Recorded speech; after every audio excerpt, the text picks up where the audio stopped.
All right, I am joined tonight by Supriya Dwivedi, a talk radio host in Toronto. Lincoln Blades is a columnist with Teen Vogue writing about race, culture, and politics. And Jonathan Kay is an author and freelance columnist. Welcome to you all. Supriya, I'll start with you. Shocking as it was, we've seen incidents like this before. What made Charlottesville different? Honestly, I think it was the visual. I think the visual of the neo-Nazis on the Friday night with tiki torches, the audio of them saying Jews will not replace us, and then the video of Heather Heyer being killed by that car and having that car ram into a group of protesters. I think for a lot of people who have at least tolerated this sort of sentiment on the right, looked at that and went, "Oh, that's too far for me." What do you think, Lincoln? Did it seem so different? I wasn't that shocked. I'm not a contrarian at all. I'm just a journalist of color, who has been covering this election since Donald Trump first stepped down the escalators and said that all Mexicans are rapists. And then we said people of color, or especially journalists of color, have been saying, this is wrong. This is not good. This is xenophobic. This is alarming. We said that all throughout the entire Republican primary. Then after he won, we said it all throughout the presidential election. We said it all through President-elect Donald Trump, and now we're saying it as President Donald Trump. The stuff that he brought to his rallies, he's now just bringing into the mainstream consciousness, which we saw, which we've been saying, but there's been a lot of people who've been telling us, whoa, calm down, relax, it's not that serious. This is where we are. Now it's been serious, and now it's like everyone's seeing, because we're at the point where we are literally talking about Nazis.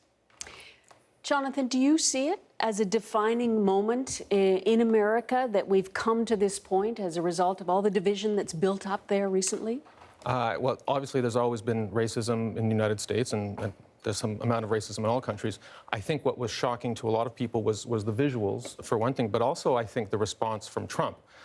There is a convention, certainly in presidential politics, that once blood has been spilled, if someone dies, you sort of put politics aside and you make a clear condemnation of the forces who were behind the death. In this case, it was someone who was associated with a white power movement. But Trump didn't do that, and you could kind of see the gears in his brain working, where at first he responded by saying, oh, there's blame on both sides, and then he gave him a more clear-throated denunciation of the white supremacist side, and then he reverted back to his previous message, which suggests his real sentiments are that actually it's sort of blame on both sides, and he wasn't prepared to specifically condemn the forces on the white supremacist side. But will it matter? We've seen we've heard lots of surprising things from this president, which everybody gets upset about and then seemingly forgets about. His supporters have not denounced him primarily over Charlottesville. But Republicans have, and in fact, we saw the Ohio governor, a Republican, he denounced Trump's response. You've had several senators do it. I was gratified by that, at least. So I don't discount the fact that you saw the governor, John Kasich, there, and a bunch of others. Marco Rubio is one of them as well, that came out quite forcefully. But they've been coming out quite forcefully against him since the primary, and then they'll switch gears and continue to back this president. So until the Republican leadership wants to actually do something about it, I don't think it'll change. And just to speak about his supporters a little bit, there's new polling to suggest that amongst those who voted for Trump, they actually thought his response to Charlottesville was A-OK.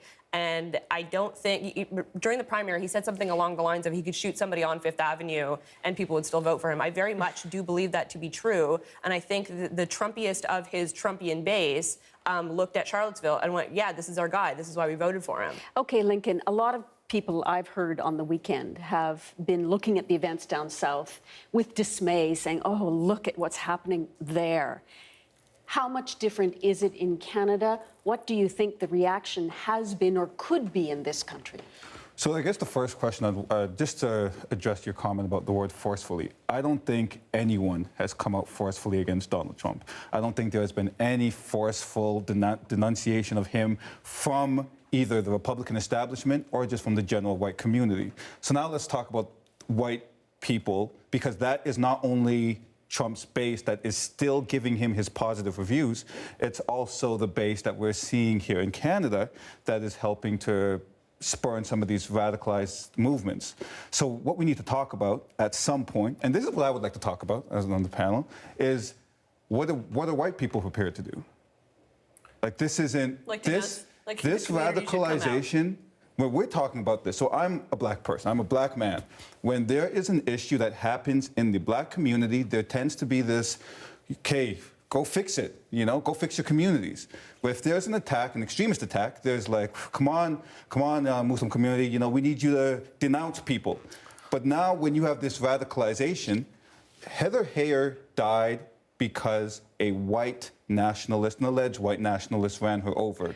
But his radicalization started way before that. So the question is that I have is, what are white people prepared to do? John, how deep, though, is the seed in this country? The protests this weekend were not large by any stretch. I think there's a subculture of white supremacy, certainly in Canada, and there has been, I'd say, a tangible response, which is that you've seen politicians here in Canada say, you know what, we're not going to have anything to do with fringe media outlets. Like Rebel. Rebel Media in particular, and you've actually seen some contributors to that website who've said, you know what, given recent events, we're completely disassociating ourselves. And that, some might allege, is exactly the kind of website that might create these pathological Well, what I would attitudes. say, my response to that would be, that's too late. Because you're not supposed to get these white nationalists and these white supremacists and these Nazis when they're already walking around the street barefaced with swastika flags and with Confederate flags. You can get them in your home. Canada has 36 million people, but most of the country is largely segregated. So there's only 1 million black people, 6 million people of color. I do not have access to the potentially angry young white man in Chatham, Ontario. I don't have access to these people. So that's what brings my question back. Like, what are white people prepared to do? Because when you ask how deep the sentiment is, I honestly, I can't answer that, because white people don't talk to me, or they're not going to talk to Supriya the same way that they'll talk to John when it's only white people around. So that's a question for us. The same way either. Supriya, just as we wrap up here, where are we at in Canada regarding the reaction to Charlottesville? Do you think we've had a calmer response? Do you have faith in that? So the one thing that I do very much have faith in is the fact that we have more sensible gun laws. So at the very least, if it were to reach the same level of vitriol as it has in the United States, we can rest assured that we're not going to have paramilitary-style white nationalists marching through the streets and surrounding synagogues, much in the same way that they did in Virginia. However, I think when it comes to things like denouncing fringe media like The Rebel, Andrew Scheer, who is leader of the opposition, leader of the Conservative Party, only decided that The Rebel went too far this week. He didn't think it was too far when they sent a reporter to Quebec City shortly after the Quebec City mosque shooting, where 6 Muslim men lost their lives. He thought that was perfectly fine to sit down with the Truther campaign or somebody that was behind it. So I think what the Conservatives are doing now is, I think people should be encouraged for changing their mind and for doing the right thing eventually, but they do need to explain why they thought it was okay to give The Rebel and to give white supremacy generally a bit of a wink, wink, nudge, nudge. Jonathan, last word to you, just very briefly. Anything constructive about what happened, given that we're now debating this potent issue once again? Well, I think the most constructive thing in the United States has been that there have been at least some Republicans who have come out and questioned Trump's judgment. I think for a lot of people, I know we keep saying, oh, he's gone over the line, he's gone over the line, he's gone over the line. On this issue, I think you have seen more people of his own party denounce the sentiments he expressed, and eventually, hopefully it will have some effect. We'll see.